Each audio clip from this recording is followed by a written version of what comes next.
Okay, this video is about basic chords at the bottom of the neck, open chords on the guitar.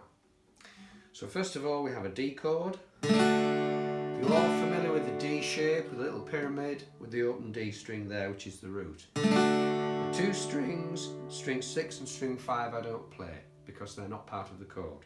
The next chord is an A chord. Note how I'm using the fingering 2, 1, 3, which is a better fingering than all the fingers stacked in a line. And again, my open string is the A, which is the root of the chord. The only string I'm not playing is the bottom string, string 6. I can play the A chord also by a half bar.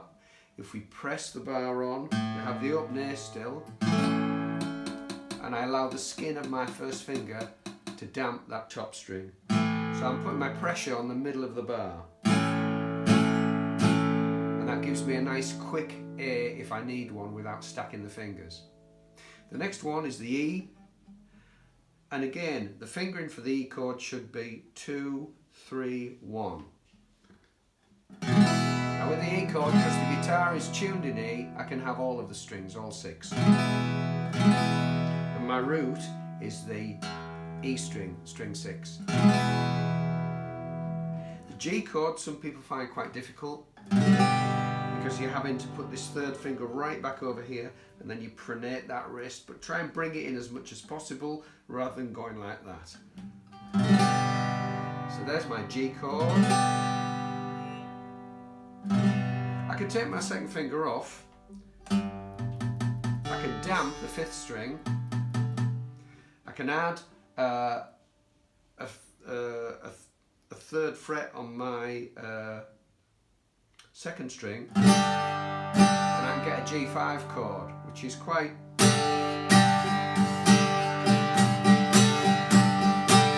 an attractive, punchy chord.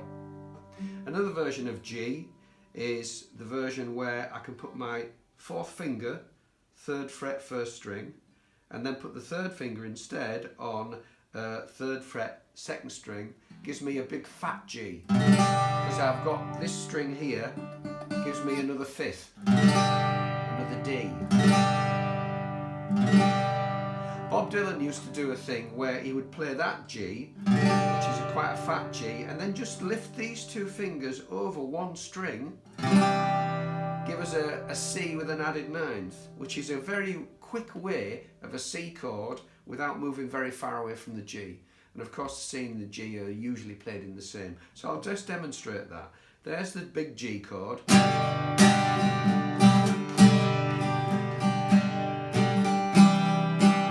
Very quick C chord there, the C with an added 9th. Such an easy thing to do. We don't play string 6. Just thought I'd throw that one in there for you who are interested. Okay, next is the C chord. Jolly old C chord, but you're not touching string 6 because string 6 is not of the chord. Next chord is the A minor chord. Again, no string 6 in that one. The E minor chord, using all the strings. The D minor chord, not using strings 5 or 6 for that one. The A7 chord,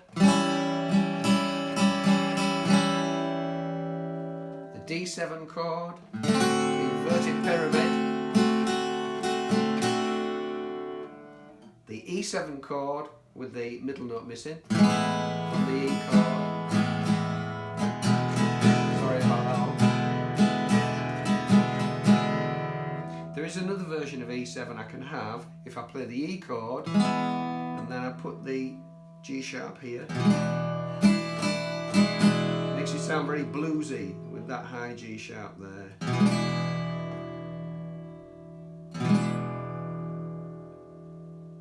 Sorry, a D, but not a G. But you need, for that one I've used my 4th finger for 3rd fret on 2nd string. And that gives it the D, which is the 7th of the chord. The next one I'm going to show you is a G7. For the G7 we have the 2 fingers here, and there's the 7th of the chord, the F natural. And then the C7, we do the normal C chord, and then we add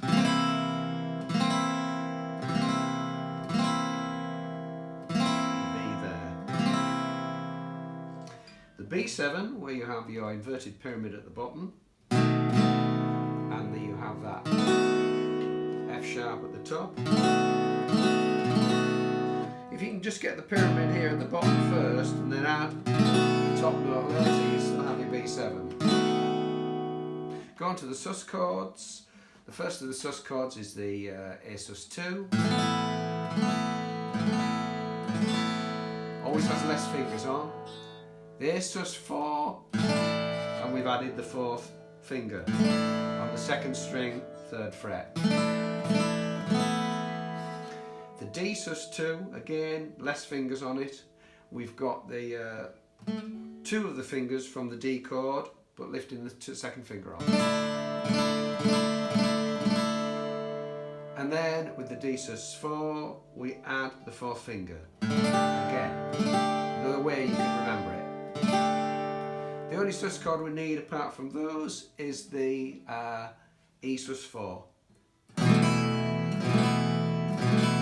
Fingers stacked in a line, 2nd fret on 5, 4 and 3. And the last chord I'm going to cover at the bottom of the neck is the dreaded F chord, which is really the first of the bar chords. And that's some chord to hold down.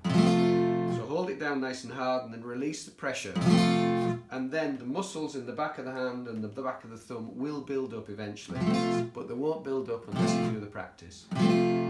So there's the F chord, a proper F chord. Of course, we're used to playing this F chord. This isn't really, this is with a little tiny bar at the top, but a full F chord is the E shape with the bar on 1st fret. Thank you.